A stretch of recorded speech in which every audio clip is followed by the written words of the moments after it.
Selamat pagi anak didik Pak Guru yang baik. Pagi ini kita akan belajar PPKN tema 1 subtema 4, yang dimana judul pembelajaran kita atau materi pembelajaran kita adalah pentingnya kerjasama. Jadi tujuan pembelajaran kita hari ini adalah siswa atau anak-anak Pak Guru mampu memahami makna bersatu dalam keberagaman. Yang kedua, siswa mampu mempraktikkan bentuk-bentuk bersatu dalam keberagaman. Kita lanjut.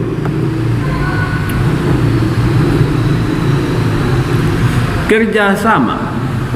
Kerjasama adalah pekerjaan yang dilakukan oleh dua orang atau lebih untuk mencapai tujuan yang sebelumnya telah disepakati bersama. Jadi dibuat dulu kesepakatan kita kerja nanti ya. Nah, begitu. Kita mengerjakan ini sekitar jam segini begitu, ya. Terus kita lanjut lagi. Nah, di sini Pak Guru mau tanya dulu, kenapa manusia perlu bekerja sama? Nah, kenapa? Ayo. Karena manusia merupakan makhluk sosial, yang artinya manusia tidak dapat hidup sendiri. Jadi ingat ya, kalau ditanya nanti kenapa manusia disebut makhluk sosial, jadi dijawab karena manusia tidak dapat hidup sendiri dan pasti membutuhkan bantuan orang lain untuk menjalani kehidupannya, ya.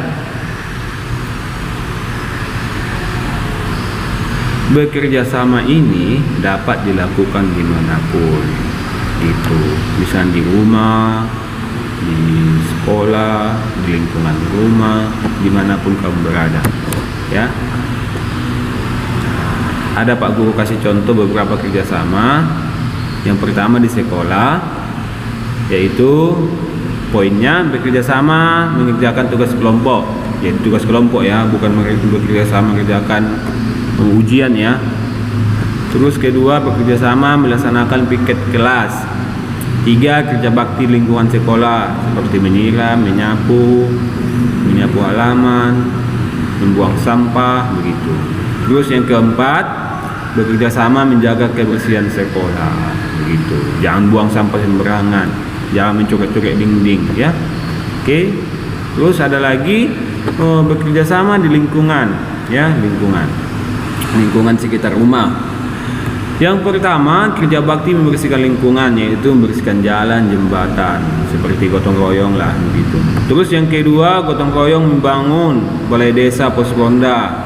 Terus yang ketiga, bekerja sama membantu warga yang lain yang sedang kesulitan, misalnya mereka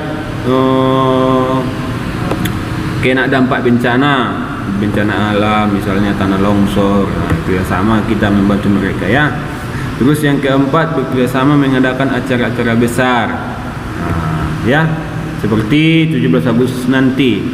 Bekerja sama misalnya membuat bendera, membuat apalagi kegiatan-kegiatan perlombaan, begitu. Kita lanjut. Terus ini ada Pak Guru lagi kasih contoh kerjasama di rumah. Satu, membantu ibu menyiram tanaman, bukan menyiram saja ya, menyapu rumah pun boleh. Pokoknya mengenai pekerjaan rumah.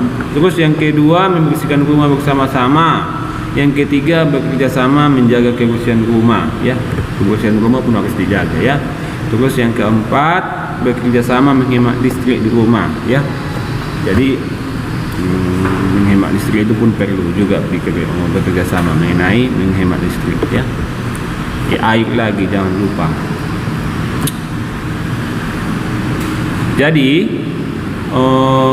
contoh kerjasama ada 3. Kerjasama di sekolah, di lingkungan, dan di rumah ya.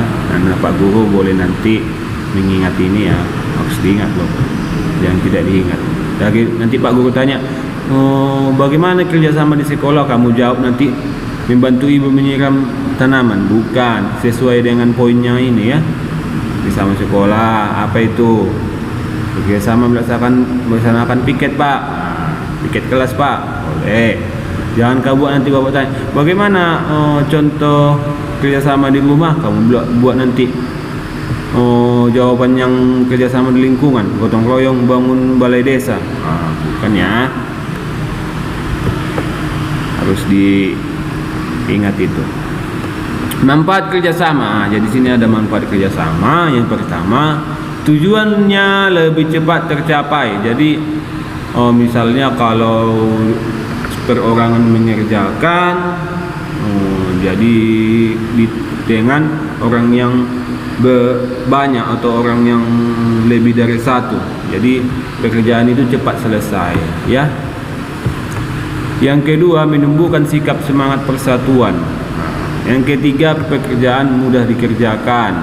Yang keempat, pekerjaan akan lebih cepat selesai. Yang kelima, melatih diri untuk menghargai orang lain. Itulah manfaat kerjasama, ya.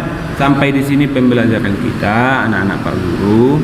Jadi kesimpulan pembelajaran kita yaitu manusia merupakan makhluk sosial yang tidak bisa hidup sendiri.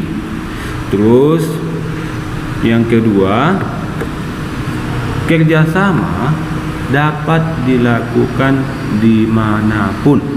Ingat ya, dapat dilakukan dimanapun. Terus yang ketiga, kerjasama merupakan pengamalan sila ketiga Pancasila. Ingat, ada tugas Pak Guru sampaikan sama anak-anak, yaitu nanti tugasnya ditulis di buku tugas ya. Yaitu yang pertama, apa yang dimaksud dengan kerjasama. Yang kedua, sebutkan 3 manfaat kerjasama. Yang ketiga, tuliskan contoh kerjasama di tempat bermain, di rumah, di sekolah, dan di lingkungan masing-masing. Satu contoh, ya, satu contoh. Di tempat bermain apa contohnya? Di rumah apa contohnya? Di sekolah apa contohnya? Di lingkungan apa contohnya? Satu-satu aja ya. Satu di tempat bermain, satu tempat rumah, satu sekolah, dan satu di lingkungan. Ya. Oke, sampai di sini pembelajaran kita. Semoga anak-anak Pak Guru dapat memahaminya dengan baik. Nanti kalau ada yang kurang mengerti silakan dihubungi Pak Guru, dan sampai jumpa di pembelajaran berikutnya. Bye bye.